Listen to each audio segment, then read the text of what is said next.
In the end of section 10.2, we actually solve some exponential equations.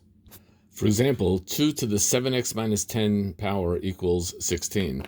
Well, what I'm going to do is I'm going to see, this is really hard to deal with. However, if the base would be the same, it would be very easy to deal with. But I could do that here because 16 is a power of 2. So I could write this as a power of 2. After all, 16 is 2 to the 4th power.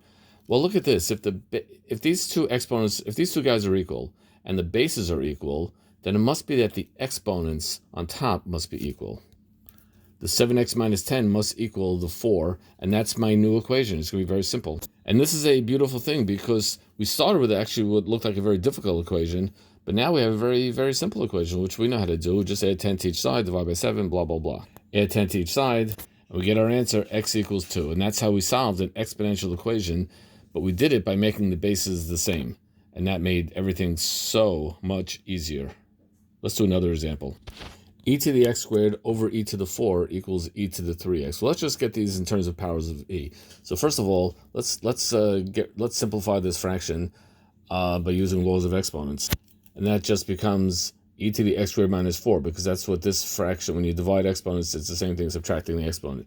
Now, again, I have the bases are equal, so the exponents must be equal, which means that x squared minus 4 equals 3x.